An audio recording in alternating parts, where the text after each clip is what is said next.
Dear students, आगे के question को सॉल्व करते हैं। Question number 25, x belongs to integer. Question 25, x belongs to integer is the solution set of this. यानी एक आपको इन इक्वेशन दिया हुआ है 2x - 1 लेस देन 3x - 1 और इसके सोल्यूशन सेट का नाम दे दिया गया a। और दूसरा कहा गया b is the solution set of this, यानी b जो है वो सोल्यूशन सेट है 4x - 3 less than equal to 8 + x। इसका सोल्यूशन सेट जो है ये है b। तो आपको फाइंड करना है, फाइंड a इंटरसेक्शन b। ठीक है बच्चों, ये जो सिंबल लिखा हुआ है इसका नाम होता है इंटरसेक्शन। अभी आपको बताया जाएगा इंटरसेक्शन का मतलब क्या है, बस इसका नाम अभी आप समझे, इसका नाम जो है वो इंटरसेक्शन है। तो पहले इन इनइक्वालिटी को हम अलग अलग सॉल्व कर लेते हैं। और x कहा गया है इंटीजर, यानी x की जो वैल्यू होगी वो दोनों में इंटीजर होगी।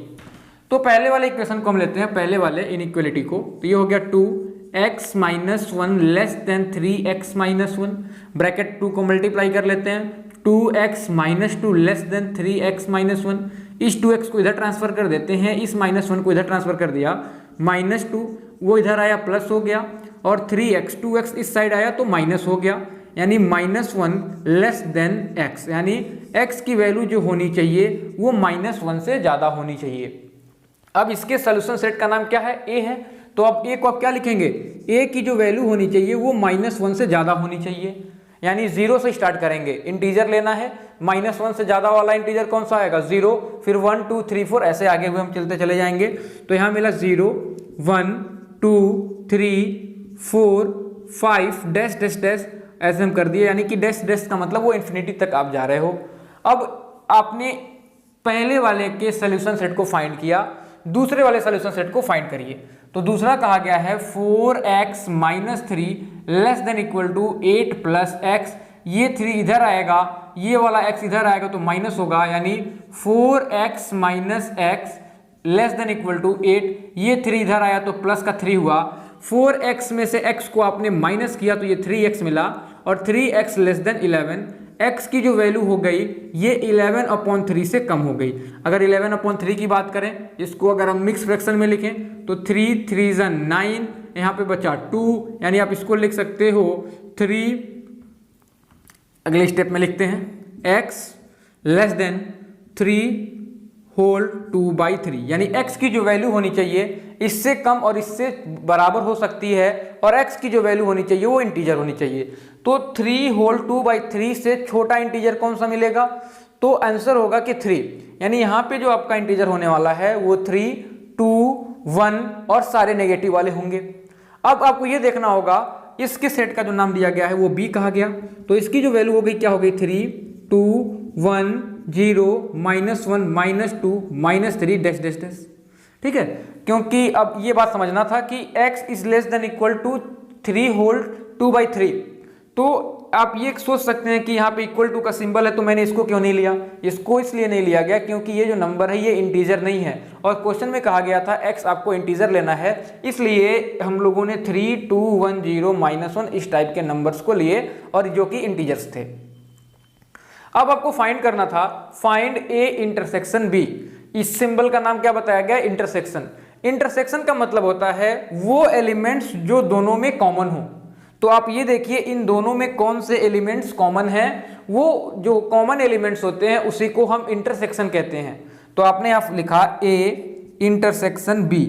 अब देखिए कॉमन कौन सा हुआ, तो कॉमन 0 1 2 3, यहाँ पे भी 3 2 1 0, यानी ये जो 4 नंबर दिए गए हैं 0 1 2 3 और 3 2 1 0। अब ये -1 इसमें नहीं है और 4 5 इस वाले में नहीं है, यानी जो कॉमन मिले वो कौन से मिले, 0 1 2 3 4।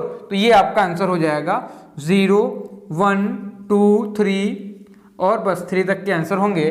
तो आप इसका मतलब समझिए, इसका मतलब होता है इंटरसेक्शन। इंटरसेक्शन अगर कोई सेट A है और अगर आप इंटरसेक्शन इसका B करते हैं तो उन एलिमेंट को लिखते हैं जो दोनों में कॉमन एलिमेंट्स होते हैं। इसका मतलब होता है उन एलिमेंट्स को लिखना है जो दोनों में कॉमन है, उसी को मैंने लिख दिया कॉमन एलिमेंट्स।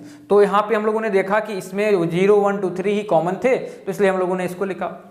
अब आपको बस सोल्यूशन फाइंड करना था, इसे आपको रिप्रेजेंट करने की जरूरत नहीं है, तो आपको इसको रिप्रेजेंट नहीं करना है। अगले क्वेश्चन की तरफ चलते हैं, क्वेश्चन नंबर 27, और देखते हैं क्वेश्चन 27 क्या कहता है। तो जरा सा यहाँ पे आपको समझना था कि इंटरसेक्शन क्या है। अगर इंटरसेक्शन समझ में आ गया तो आपको ये क्वेश्चन समझ में आ गया होगा।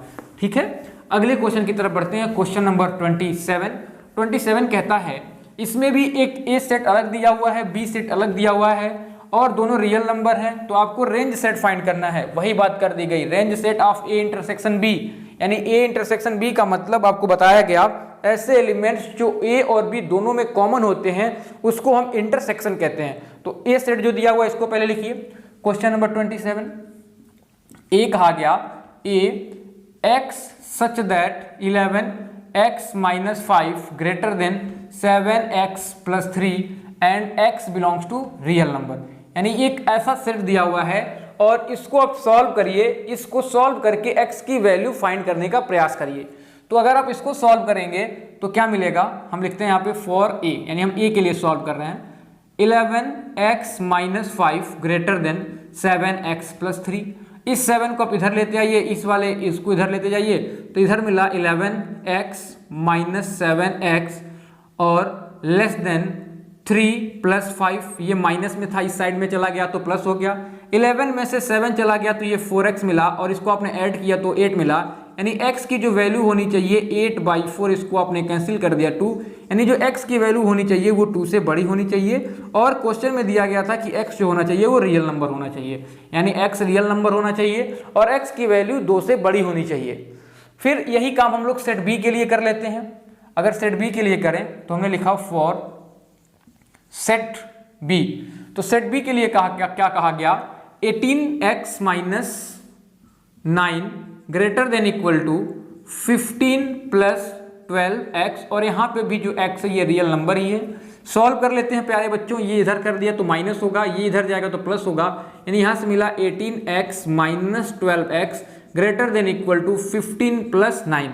अब अगर 18 में से 12 चला गया तो ये कितना बचेगा, 6x बचा, और इधर 5 में अगर 9 को ऐड करेंगे तो 4 मिला और कैरी 1 था तो 24 हो गया। x की जो वैल्यू हो गई वो 24/6, इससे कैंसिल हो गया 4, यानी जो x की वैल्यू होनी चाहिए वो 4 के बराबर या तो 4 से बड़ी होनी चाहिए और x की वैल्यू रियल नंबर होनी चाहिए। तो अभी आपने इस वैल्यू को इस तरीके से सेट के फॉर्म में लिखा।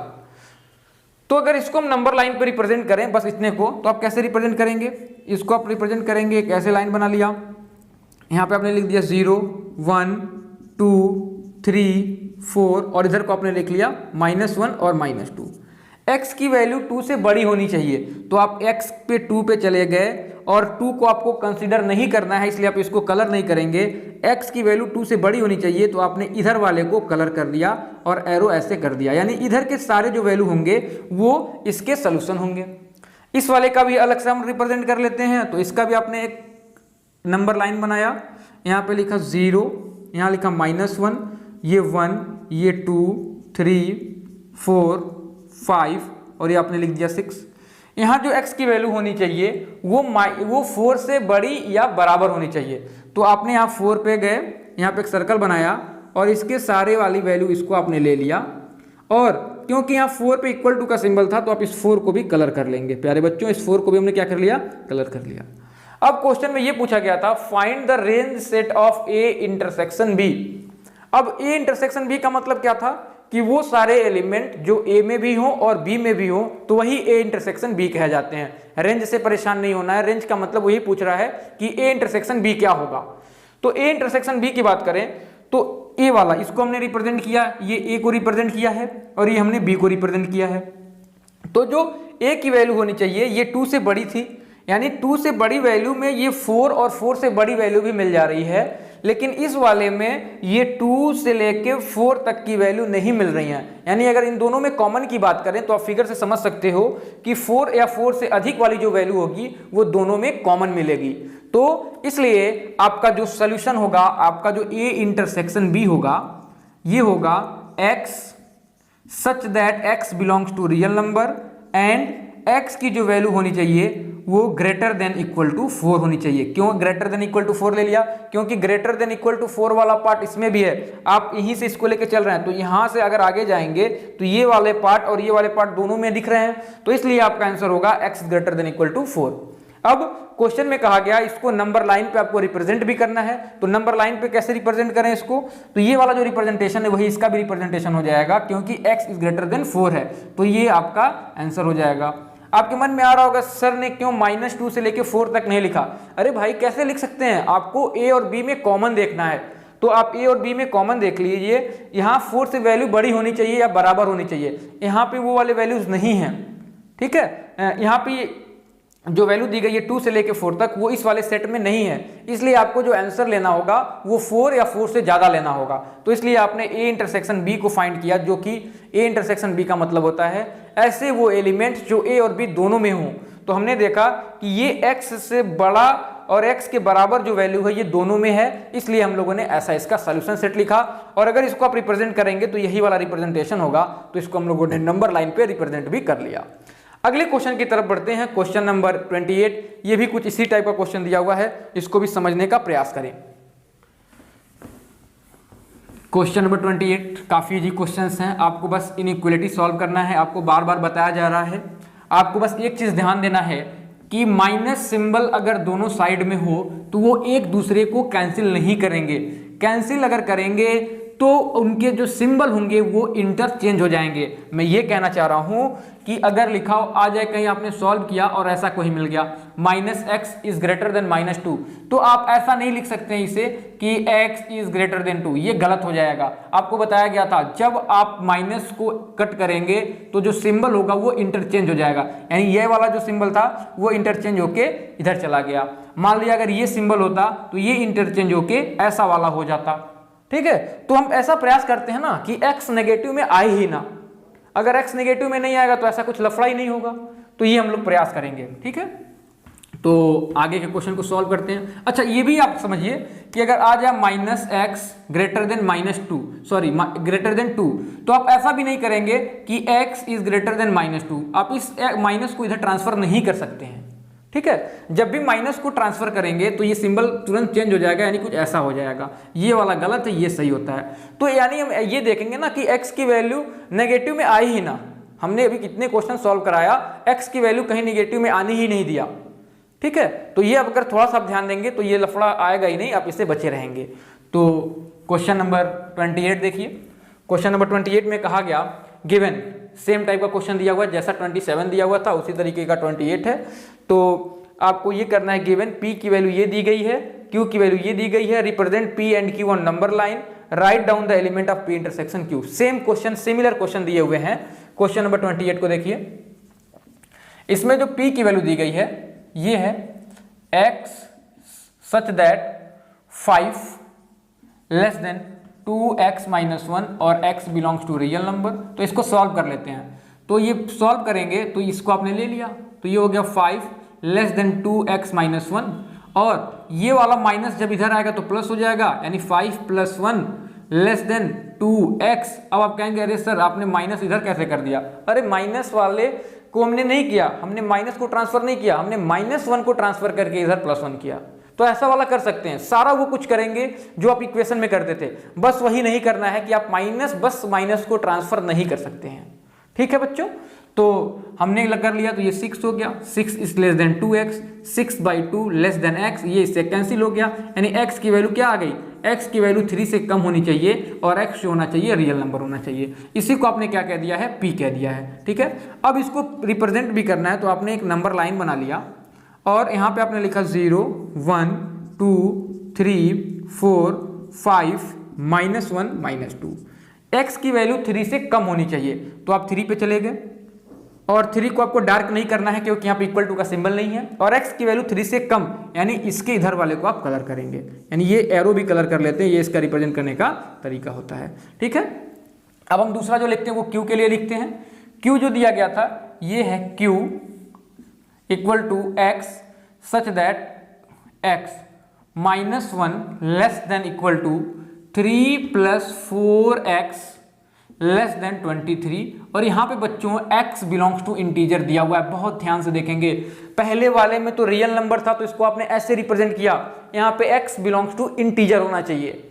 तो अब इसको सॉल्व करते हैं, तो ये हमने लिखा q के लिए सॉल्व करें, ये वाले वैल्यू को सॉल्व करना है। तो आपने लिखा -1 less then 3 plus 4x less than 23। अब इस टाइप के क्वेश्चन को सॉल्व करने का तरीका बताया गया था कि इतने को आप एक साथ लेंगे और इतने को एक साथ लेंगे। तो आप इनको लिया -1 लेस देन 3 प्लस 4x, यहाँ आपने एंड लिखा, और 3 प्लस 4x लेस देन 23। इस वाले -3 को आप इधर सेंड करिए, क्योंकि जब आप x को इधर सेंड करेंगे तो माइनस में होगा, और आपको बताया गया x की वैल्यू कभी माइनस में ना लाया, नहीं तो आपको फिर समस्या हो जाएगी। तो आपने 3 को जब आपने इधर सेंड किया तो -1 -3 less than equal to 4x, ये -4 less than equal to 4x, ये -4 divided by 4 less than equal to x, ये इससे कैंसिल हो गया। यानी x की जो वैल्यू होनी चाहिए -1 से बड़ी या -1 के बराबर होनी चाहिए। आपने इसको भी सॉल्व किया, इस 3 को भी आप इधर ट्रांसफर कर देंगे तो 4x लेस देन 23 -3 एंड यही 4x लेस देन 20, यानी एंड x की जो वैल्यू आ गई 20/4, इसको 5 बार में कैंसिल कर गया, यानी x की वैल्यू जो यहाँ से मिल रही है वो 5 से कम होनी चाहिए। ठीक है, तो और क्वेश्चन में कहा गया था कि जो x होना चाहिए बच्चों वो क्या होना चाहिए, इंटीजर होना चाहिए था। अब आप इसको रिप्रेजेंट करिए। अब पहले इसको सॉल्यूशन के फॉर्म में लिखें। तो आपने क्या लिया था q, तो q, ठीक है, q किससे बड़ी होनी चाहिए, -1 से बड़ी होनी चाहिए। तो -1 से बड़ी क्या हो गया, -1, क्योंकि इक्वल टू का सिंबल है तो -1 को भी ले लिया, ये हो गया 0, ये हो गया 1 2 3 4 तक ही लिखेंगे। अब मन में आ रहा होगा 5 को क्यों नहीं लिखा, दोनों कंडीशन को सेटिस्फाई करने वाला यही जो नंबर है यही होंगे। क्यों, क्योंकि 5 को तो लेना ही नहीं था, क्योंकि यहाँ पे इक्वल टू का सिंबल नहीं है। 5 को तब लेते जब यहाँ पे इक्वल टू का सिंबल होता। तो ये q को आपने लिख दिया। क्वेश्चन में कहा गया था कि q को आपको रिप्रेजेंट भी करना है नंबर लाइन पे, तो नंबर लाइन पे रिप्रेजेंट भी कर लीजिए। ये आपने बना लिया नंबर लाइन, यहाँ आपने लिख दिया -2 -1 0 1 2 3 4 5। अब कौन कौन से लेने थे, -1 0 से लेना था, तो आप -1 को जाके डार्क कर दिए, 0 को डार्क कर दिए, 1 को डार्क कर दिया, 2 को, 3 को और 4, क्योंकि आपको बताया गया था कि इंटीजर को, नेचुरल नंबर को, होल नंबर को इसी तरीके से रिप्रेजेंट करते हैं। ऐसा वाला रिप्रेजेंटेशन जो आपको लाइन को कलर करना होता है, ऐसा रिप्रेजेंटेशन बस आप रियल नंबर के लिए ही करते हैं। फिर से आपसे पूछा गया write down the element of P intersection Q, यानी P इंटरसेक्शन Q के जो एलिमेंट है ये भी लिखना है। तो इसमें देखिए कॉमन एलिमेंट क्या मिल रहे हैं, इस वाले में और इस वाले में कॉमन एलिमेंट देखने का प्रयास करिए। तो देखिए यहाँ पे -1 है, यहाँ पे भी -1 यहाँ पे आ जा रहा है। एरो में देखेंगे जिसको कलर किया गया था इसमें, देखिए -1 आ गया, तो हमने लिखा P इंटरसेक्शन Q। ऐसे एलिमेंट इंटरसेक्शन का मतलब कि जो दोनों में कॉमन हो। -1 यहाँ पे भी है, -1 यहाँ पे भी कलर में है, तो -1 को ले लिया, 0 भी ले लिया, 1 को भी ले लिया और 2 को भी ले लिया। 3 को नहीं लेंगे। आप कहेंगे सर यहाँ पे 3 है, आप 3 को नहीं ले रहे हैं। भाई 3 को हम इसलिए नहीं ले रहे हैं क्योंकि इस वाले में 3 को हमने कलर किया ही नहीं, क्योंकि यहाँ पे जो दिया गया था वो x की वैल्यू 3 से कम होनी चाहिए थी, 3 के बराबर नहीं होनी चाहिए थी, इसलिए हम लोगों ने 3 को नहीं लिया और ये आपने P इंटरसेक्शन Q को फाइंड किया। चलिए अगले क्वेश्चन की तरफ चलते हैं। क्वेश्चन नंबर 30 काफी इजी क्वेश्चन दिया हुआ है। देखिए क्वेश्चन नंबर 30 क्या कहता है, given 20 minus 5x less than 5 in bracket x plus 8, find the smallest value of x। आपको x की स्मॉलेस्ट वैल्यू फाइंड करनी है और उसमें 3 कंडीशन बताए गए हैं कि x जो होना चाहिए नेचुरल नंबर होना चाहिए, x जो होना चाहिए इंटीजर होना चाहिए और x जो होना चाहिए वो होल नंबर होना चाहिए। तो आइए क्वेश्चन नंबर 30 को देखते हैं। जो सल क्वेश्चन दिया हुआ है वो है 20 minus 5x less than 5 times x plus 8। और पहला कहा गया जब x की वैल्यू इंटीजर होगी, स्मॉलेस्ट वैल्यू फाइंड करनी है, यहाँ लिख देता हूँ स्मॉलेस्ट वैल्यू फाइंड करनी है। पहला जब x जो होगा वो इंटीजर हो, दूसरा जब x होल नंबर हो प्यारे बच्चों, और तीसरा जब x नेचुरल नंबर हो। बहुत सिंपल तरीके से सॉल्व करेंगे। देखिए इसको आप लीजिए और इसको सॉल्व करना शुरू करिए। तो ये हो गया 20 minus 5x और ये लेस देन 5 का मल्टीप्लाई x से हो गया तो ये 5x हो गया, 5 को मल्टीप्लाई 8 से हुआ तो 5 8 या 40 हो गया। अब इस 5x को आप इस साइड ट्रांसफर कर दीजिए, इस 40 को इस साइड ट्रांसफर कर दीजिए, तो 20 माइनस 40 होगा क्योंकि इधर प्लस में था, लेस देन ये 5x और ये वाला इधर जाएगा तो प्लस हो जाएगा क्योंकि माइनस दूसरे साइड में जाता है तो प्लस हो जाता है। आपने माइनस कर दिया तो -20 मिल गया और 5 और 5 मिलके 5 और 5 मिलके 10x मिल गया। अब ये -20/10 लेस देन x, ये इससे कैंसिल हो गया, यानी x की जो वैल्यू होनी चाहिए वो -2 से बड़ी होनी चाहिए। ठीक है, यानी जो x की वैल्यू होनी चाहिए वो -2 से बड़ी होनी चाहिए। और अगर इंटीजर के फॉर्म में लिखें, पहले वाली कंडीशन को देखा जाए, x बिलोंग्स टू इंटीजर। ठीक है, अगर x बिलोंग्स टू इंटीजर है तो इसको क्या लिखेंगे, x की वैल्यू क्या होगी, x की वैल्यू होगी -2 से बड़ी। -2 को कंसीडर नहीं करना है तो -1 ऐसा वाला नंबर जो होगा प्यारे बच्चों, ये इसका सोल्यूशन सेट होगा। अब देखिए इसमें स्मॉलेस्ट वैल्यू कौन सी है, तो आपने देखा जो इस सारे में सबसे स्मॉलेस्ट वैल्यू वो क्या है, -1, तो इसका जो आंसर हो जाएगा ये हो जाएगा -1। ठीक है बच्चों, अगर हम बात करें दूसरे वाले को जिसमें कहा गया है x belongs to whole number, तो ये जो सोल्यूशन आपने फाइंड किया है, जरा अगर होल नंबर के लिए करेंगे तो माइनस वाले नहीं लेंगे क्योंकि माइनस तो होल नंबर होता ही नहीं है, तो इसलिए हम लोगों ने इस सारे नंबर्स को लिया। और इसमें आपको देखना है कि सबसे छोटी वैल्यू क्या है, तो इसमें सबसे छोटी वैल्यू 0 थी, इसलिए आपका जो आंसर हो जाएगा यहाँ पे 0 हो जाएगा। अगर थर्ड की बात करें, x belongs to natural number, तो नेचुरल नंबर के केस में 0 को भी नहीं लेंगे क्योंकि 0 भी आपका नेचुरल नंबर नहीं होता है। अब इसमें स्मॉलेस्ट की बात करें तो 1 जो था सबसे स्मॉलेस्ट था, तो इसलिए जो यहाँ आंसर मिलने वाला है ये 1 है। काफी इजी क्वेश्चन दिया हुआ था ये। ठीक है, क्वेश्चन नंबर 33 को सॉल्व करते हैं। आपके बोर्ड एग्जामिनेशन में जो क्वेश्चंस आएंगे वो थोड़े से टिपिकल होंगे, जैसे क्वेश्चन नंबर 33 दिया हुआ है, इसको देखिए और देखें इसको कैसे सॉल्व करना है। ठीक है, कोई भी क्वेश्चन दिया हो, आपको सबसे पहले ये देखना है कि x को लिया क्या गया है, x नेचुरल नंबर है, x होल नंबर है, या फिर x इंटीजर है, या फिर x रियल नंबर है। और आपको ये बताया गया कि अगर नेचुरल नंबर हो, होल नंबर हो, इंटीजर हो, तो इनके जो रिप्रेजेंटेशन थे वो सेम टाइप के थे, लेकिन जैसे ही रियल नंबर पे आते हैं इसका रिप्रेजेंटेशन बिल्कुल अलग हो जाता है। ठीक है, क्वेश्चन नंबर 33 पे आके, क्वेश्चन 33 में कहा गया solve and represent on the number line. एक ऐसी इनइक्वालिटीज दी गई है, इसको आपको सॉल्व करके इसको नंबर लाइन पे रिप्रेजेंट भी करना है। तो दिया गया -3 plus x less than equal to 8x/3 plus 2 less than equal to 14/3 plus 2x, और यहाँ पे x जो होना चाहिए इंटीजर होना चाहिए। ये वैल्यू बहुत इंपॉर्टेंट होती है। आपने देखा पिछले क्वेश्चन में ही, अगर एक वैल्यू w था तो कुछ और था, इंटीजर था तो कुछ और था, नेचुरल नंबर था तो कुछ और था। अब इस क्वेश्चन को सॉल्व करते हैं। -3 plus x 8x/3 plus 2 less than equal to 14/3 plus 2x। आपको क्या करना था, पहले आप इसको लेंगे और आपने लिया इसको 3 plus x less than equal to 8x/3 plus 2, फिर आप इन दोनों को लेंगे एक साथ में, तो आपने इसको लिया तो लिखा 8x/3 plus 2 less than equal to 14/3 plus 2x। इसको अपन 1 लिख सकते हैं। ठीक है, अब देखिए जरा, अब x को आप इस साइड में ट्रांसफर करिए, इस 2 को इस साइड में ट्रांसफर करिए, तो इधर हो जाएगा -3, ये 2 इधर आएगा तो -2 less than equal to 8x/3, ये वाला जब x इधर आया तो माइनस हो गया, फिर 1 हो गया, -3 -2 मिलके 5 हो गया, लेस देन इक्वल टू, अब इसका मल्टीप्लाई इससे करेंगे तो ये 8x हो गया, इसका मल्टीप्लाई इससे करेंगे तो ये -3x हो गया, नीचे का मल्टीप्लाई नीचे से किया तो 3 1 3 हो गया। अब ये वाला 3 जो होगा इधर आ जाएगा, तो 5 3 15 लेस देन 8x में से 3x गया तो 5x मिल गया, -15/5 less than equal to x। ये वैल्यू इससे कैंसिल हो गई, यानी जो x की वैल्यू होनी चाहिए वो -3 से बड़ी होनी चाहिए या -3 के बराबर होनी चाहिए।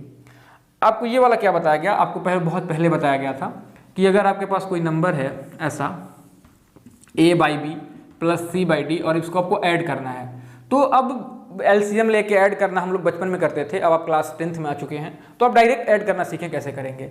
इसका मल्टीप्लाई आप इससे कर दीजिए तो ये AD हो जाएगा, प्लस इसका मल्टीप्लाई इससे कर दीजिए क्योंकि प्लस यहाँ पे था इसलिए यहाँ प्लस लगा दिया, ये CD हो गया, और नीचे का मल्टीप्लाई नीचे से कर दीजिए तो ये BD हो जाएगा। तो ये मेथड होता है डायरेक्ट ऐड करने का, इसको आप सॉल्व कर लेंगे तो ये डायरेक्ट एडिशन मिल जाएगा। इसी का यूज करके इसको आपने सॉल्व किया। यहाँ पे माइनस इसलिए कर दिया क्योंकि यहाँ पे सिंबल माइनस था। इधर वाले को भी सॉल्व करते हैं, तो ये है 8x अपॉन 2। तो देखिए बच्चों, इस 2x को आप इधर लाइए और इस 2 को उधर ले जाइए, तो ये हो गया 8x अपॉन 3 माइनस का 2x less than equal to 14 upon 3 minus का 2। फिर वही काम करेंगे जैसा वहाँ पे आपको बताया गया, इसका मल्टीप्लाई से किया तो ये 8x मिल गया, ठीक है, इसका मल्टीप्लाई से किया तो माइनस का 6x मिल गया, और नीचे का मल्टीप्लाई नीचे से कर दिया तो ये मिल गया।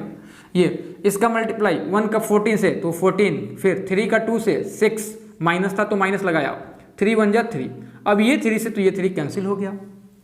क्या मिला, 8 में से 6x गया तो 2x मिल गया, और 14 में से 6 गया तो ये 8 मिल गया, ठीक है। तो अब x की वैल्यू क्या हो जाएगी, लेस देन इक्वल टू 8/2, ये इससे कैंसिल हो गई, इसकी वैल्यू 4 हो गई, यानी x की वैल्यू जो आ गई लेस देन इक्वल टू 4 आ गई। और आपने यहाँ पे फाइंड किया, यहाँ पे जो x की वैल्यू होनी चाहिए थी -3 से बड़ी या बराबर होनी चाहिए थी, यहाँ पे जो x की वैल्यू होनी चाहिए थी वो 4 या 4 से छोटी होनी चाहिए थी। तो दोनों के अगर कॉमन एलिमेंट की बात करी जाए तो जो x का सोल्यूशन सेट होगा वो होगा -3 -2 -1 0 1 2 3 और 4 को और -3 को कंसीडर इसलिए कर लिया गया क्योंकि दोनों में इक्वल टू का सिंबल लगा हुआ था। अब क्वेश्चन में इंटीजर कहा गया था, इसलिए ये सारी वैल्यू जो होंगी ये इसकी सोल्यूशन हो जाएंगी। अब इसके सोल्यूशन को नंबर लाइन पे रिप्रेजेंट भी करना था, तो रिप्रेजेंट कैसे करेंगे इसको भी देखिए। आपने एक नंबर लाइन बना लिया और इस पे लिखा -4 -3 -2 -1 0 1 2 3 4 5 6 और 7, ठीक है, ऐसे हमने नंबर लाइन बना लिया। अब जो जो नंबर है उनको आप जाके डार्क कर देंगे, यानी -3 को डार्क कर दिया, -2 को डार्क कर दिया, -1 को डार्क कर दिया, 0 को डार्क कर दिया, यानी जो भी आपके सोल्यूशन सेट में नंबर हैं उनको आप डार्क कर देंगे और यही आपका सोल्यूशन होगा। 4 तक ही था इसलिए हम लोगों ने 4 तक ही डार्क किया, ठीक है प्यारे बच्चों। अगले क्वेश्चन पे चलते हैं, क्वेश्चन नंबर 34, जो कि एक वर्ड प्रॉब्लम दिया हुआ है। जितना वर्ड प्रॉब्लम दिखा ये बहुत सिंपल क्वेश्चन दिया हुआ है, तो आपके बोर्ड में इसी टाइप के क्वेश्चन पूछे जाएंगे। ये जो क्वेश्चन है ये आपके बोर्ड में पूछे जाएंगे कंपलसरी पार्ट में, ये 3 नंबर का एक क्वेश्चन होता है। तो क्वेश्चन नंबर 34 को पढ़िए, जो कि एक वर्ड प्रॉब्लम दिया हुआ है, काफी इजी क्वेश्चन दिया हुआ है। फाइंड द ग्रेटेस्ट इंटीजर, आपको एक इंटीजर फाइंड करनी है जो कि ग्रेटेस्ट होनी चाहिए। अभी पिछले क्वेश्चन में हम लोगों ने सॉल्व किया था, उसमें स्मॉलेस्ट की बात करी गई थी, इसमें आपको ग्रेटेस्ट इंटीजर की वैल्यू फाइंड करनी है, ठीक है। तो देखिए जरा क्या करेंगे। कहा गया क्वेश्चन नंबर 34 में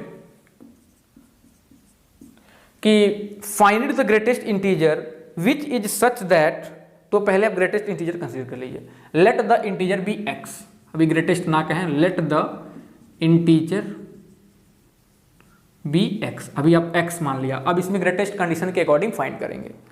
find the greatest integer which is such that if 7 is added to its double, यानी अगर इसके डबल में 7 ऐड किया जाए, तो इंटीजर आपने x माना था, तो इसका अगर डबल की बात करें तो डबल कितना हो जाएगा, 2x हो जाएगा, और इसके डबल में 7 ऐड करने के लिए कहा जा रहा है, यानी 2x + 7 कर दिया। फिर अब आगे पढ़ते हैं। If 7 is added to its double, the resulting number become greater than 3 times the integer, यानी ऐसा करने के बाद ये जो नंबर मिल रहा है ये ग्रेटर है किससे, उसी नंबर के 3 टाइम्स से, यानी आपने 3x से इसको बड़ा कर दिया, greater than 3 times the integer, ठीक है। देखिए कहा गया था कि आपको एक इंटीजर दे दिया गया, उसका डबल करने के बाद उसमें 7 ऐड करने के बाद जो नंबर मिल रहा है वो उस नंबर के 3 टाइम्स से बड़ा है, तो इसी कंडीशन को हम लोगों ने यहाँ लगा दिया। अब ये वाली 2x इधर गई, इसी को सॉल्व कर लेना है, तो ये 7, ये हो गया 3x - 2x यानी 7, ये हो गया x। अब x की वैल्यू क्या होनी चाहिए, x इंटीजर लेना था और x के लिए आपने सॉल्व किया तो x की वैल्यू 7 से छोटी होनी चाहिए, तो x से छोटी 7 से छोटी वैल्यू क्या मिलेगी, तो x की जो वैल्यू मिलेगी ये मिलेगी 6 5 4 3 2 1 डैश डैश डैश। अब आपके क्वेश्चन में कहा गया था आपको ग्रेटेस्ट इंटीजर फाइंड करना है, तो ग्रेटेस्ट इंटीजर इसमें कौन सा है, तो सबसे जो ग्रेटेस्ट इंटीजर है वो 6 है, तो यहाँ लिख देंगे 6 इज आंसर, यानी 6 ही जो है यही ग्रेटेस्ट इंटीजर हो जाएगा, ठीक है। तो इस तरीके से हम लोगों ने इस लीनियर इक्वेशन को सॉल्व किया। जो क्वेश्चन हमने सॉल्व नहीं कराया सारे क्वेश्चन को आप सॉल्व करें, सारे एक तरीके के ही हैं, और इस चैप्टर में कुछ खास नहीं था, बस आपको वही बताया गया कि x को आप उस साइड में ही ट्रांसफर करें कि x की वैल्यू जो पॉजिटिव बनी रहे, ठीक है। अगर आप इतना कर जाते हैं तो कोई क्वेश्चन आपको टफ नहीं लगेगा। और इसमें बताया गया कि जो क्वेश्चन दिया गया है उसको आप देखिए कि x कहाँ से दिया गया, जैसे इस क्वेश्चन में कहा गया x बिलोंग्स टू इंटीजर, तो वो बहुत इंपॉर्टेंट रोल है। बच्चे सॉल्व कर देते हैं, सोल्यूशन सेट लिखते समय ये नहीं देखते हैं x कहाँ से लिया गया है, इंटीजर है या होल नंबर है क्या है, और बच्चे इसके चक्कर में गलती कर देते हैं। ठीक है बच्चों, तो आगे हम